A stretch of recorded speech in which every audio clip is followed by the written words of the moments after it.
Haleluya, haleluya. Bakunzi ba Hurikana TV n'umunezero kandi gusubira guhura namwe ngo tuganire ijambo ry'Imana. Ariko imbere ko dutangura kuganira reka tubanze dusenge. Oh haleluya, ndakuninahaza data, ndakuninahaza Kristo mwami wanje, ndagushize hejuru mpemu yera, mufasha mwiza twahawe, butatubweranda mukorera mu mana imwe. Ndashima urukundo rw'Imana, ndashima imbabazi z'Imana yatugiriye. Oh haleluya, mbega umunsi mwiza uturemeye, mbega igitondo cy'umugisha. Turahiriwe abakwizeye, dufise Imana mu ijuru itubereye maso, dufise Imana mu ijuru idukunda. Data ndagushimira urukundo rwawe, ndagushimira ineza yawe. Haleluya, haleluya. Mbega utogushima yoba nde, yoba turuka he, yoba komoka kwande. Ungirira ubuntu mwami Imana, ubwire na bene data tugushime. Nawe ahuri mu ijuru wemere wakira amashimwe yacu. Urakoze data, icubahiro cyose kibi cawe mu izina rya Kristo Yesu senze nizeye kuvyumvise. Amen, amen. Rero ijambo Imana impaye kuganira namwe ni ijambo rivuga ngo twirinde kwishushanya ariko tugororoke kugira ngo ibyo dukora bishimwe n'Imana data. Haleluya. Turinde kwishushanya. Iyo siko turishushanya, Imana ntidushobora guhimbara Imana. Haleluya. N'ibyo dukora ntibishobora kunyiganyiza Imana. Haleluya. Reka dusome ijambo ry'Imana mu Baroma igice ni 12, dusome umurongo wa mbere n'uwa kabiri. Ubugingo bushasha nuko bene data ndabahanura kubw'imbabazi z'Imana ngo mutange imibiri yanyu ibi bimazi bizima vyera bihimbara Imana, niko kuyikorera kwanyu kogira ikimazi. Ntimwishushanye n'ivy'iki gihe, yamara muhinduke gose mugize imitima mishasha kugira ngo mumenye neza ivy'Imana igomba, nibyo vyiza bishimwa bitunganye gose. Amen. Murumvise ijambo ry'Imana ico riduhanura ngo nuko bene data ndabahanura kubw'imbabazi z'Imana ngo mutange imibiri yanyu ibi bimazi bizima vyera bihimbara Imana, niko kuyikorera kwanyu kogira ikimazi. Haleluya. Hariho abantu bakubwira ngo imibiri yacu tuyikoresha ibyo dushaka, ariko ijambo ry'Imana riratubwiye neza ngo dukoreshe imibiri yacu ibikorwa bihimbara Imana.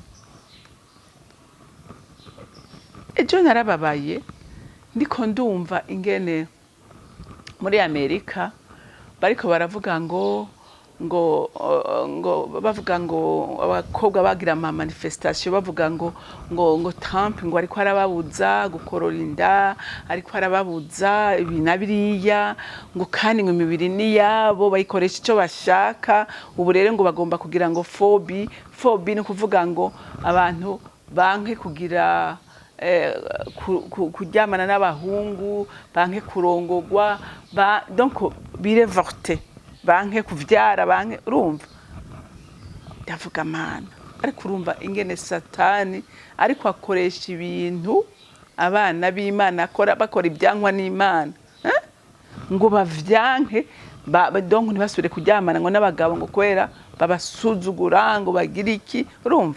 Murumva ko uyu oya ari umugambi wa Satani mubi n'umugambi w'abadayimoni. Ariko ijambo ry'Imana riyavuze ngo nuko bene data ndabahanura kubw'imbabazi z'Imana ngo mutange imibiri yanyu ibi bimazi bizima vyera bihimbara Imana, niko kuyikorera kwanyu kogira ikimazi. Ariko ranyumva uyu munsi umuntu arafata umubiri wiwe akawukoresha ibyo agomba biteye isoni, ariko nagira ndakubwire ngo uwo mubiri wawe si wawe. Umubiri wawe ni ingoro ya mpemu yera. Haleluya. Niho Imana iba. Amen.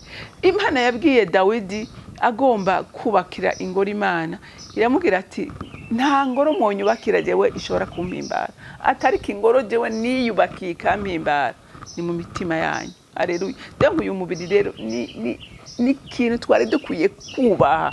Haleluya. Imibiri si yacu, ni ingabire y'Imana. Tugomba kuyikoresha ibikorwa vyiza bihimbara Imana, bidatukisha Imana yacu. Haleluya.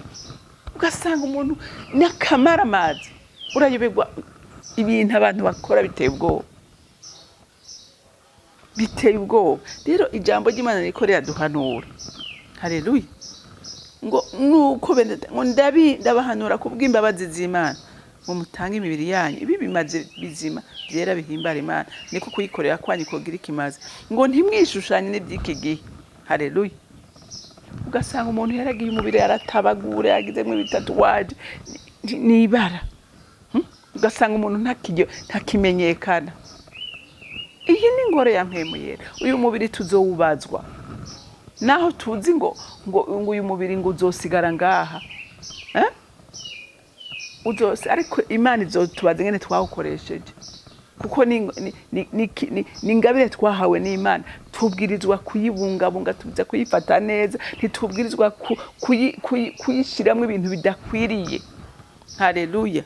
Ngo ntimwishushanye n'iby'iki gihe, yamara muhinduke gose mugize imitima mishasha. Urumva? Kugira ngo mumenye neza ivy'Imana igomba, nivyo vyiza bishimwa bitunganye gose. Mbega Imana uyu munsi ishaka ko wifata gute? Haleluya. Ishaka kumera gute? Burya umuntu agenda uko ijambo ry'Imana rivuga no kurarahiriwe. Haleluya. Umuntu arimbura ku byagezwe by'Imana arahiriwe kuko amenya icyo Imana imushaka, icyo Imana imugomba. Haleluya. Nta kwegwe n'ibintu byose bije. Uyu munsi ibintu biza bishasha byose biza imiyagiza igenda ikwega abana b'Imana. Ariko ubundi urongogwa n'ibyagezwe by'Uhoraho nta kwegwa n'imiyaga yose ije. Haleluya. Agenda uko ijambo ry'Imana rimusaba. Haleluya. Agenda uko ijambo ry'Imana rimusaba. Rero ndakwinginga kubw'imbabazi z'Imana nukuri umubiri wawe uwubungabunga, umubiri wawe uwuproteje kuko ni igitizanyo c'Imana. Haleluya. Imana yawuguhaye kugira ngo ushobore kukoresha ibihimbara Imana datukisha izina ry'Imana. Haleluya.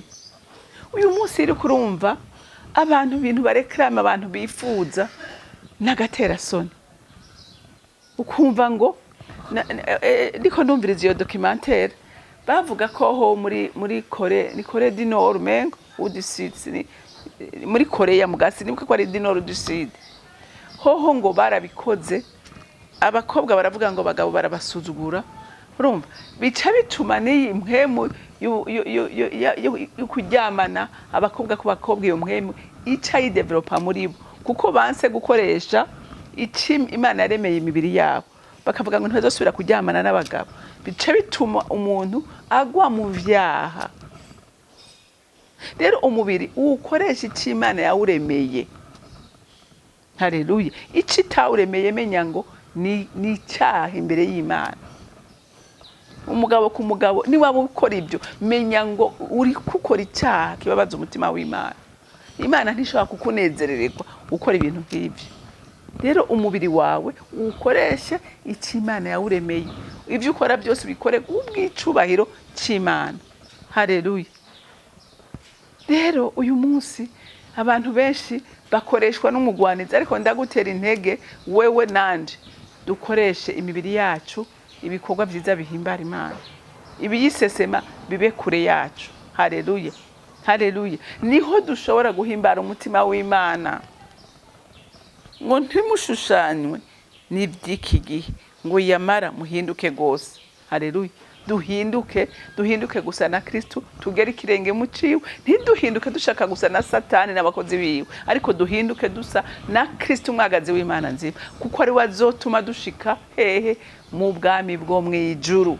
Haleluya. Ariko ntushake kwishushanya na Satani n'abamukorera, kuko uyu munsi abana b'Imana benshi bona bishushanya, barishushanya. Hariho n'abakristo bishushanya waraba ukabayobegwa, ariko tugere ikirenge mu c'umwami wacu.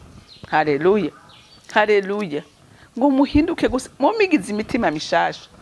Haleluya. Tugire imitima mishasha, imitima igomba gukora ibikorwa byiza by'Imana, imitima yejejwe, imitima itunganye. Haleluya. Haleluya. Kuko ivyo dukora byose turi muri uyu mubiri tuzobibazwa nitwashika imbere ya Data. Ngo kugira mumenye neza ivy'Imana igomba. Haleluya. Kandi kugira ngo umenye ivy'Imana igomba nta handi uzobimenyera muri iri jambo. Haleluya. Ugira umwete wo kurisoma, ugira umwete wo kuririmbura ko irizogutunga, irizotuma utishushanya, irizotuma uhimbara Imana, kuko ari ryo tara twirabiramo. Imana rero yo mwijuru ibampere umugisha. Mana nyene imbabazi n'impuhwe n'urukundo, uri igitangaza mwami wanje, ugira neza bugaca bukira.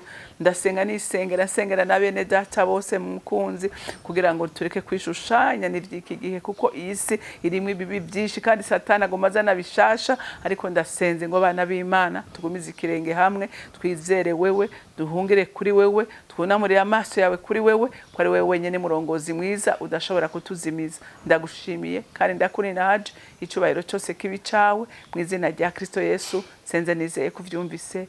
Amen, amen. Mwarahezagiwe, mugira umunsi mwiza.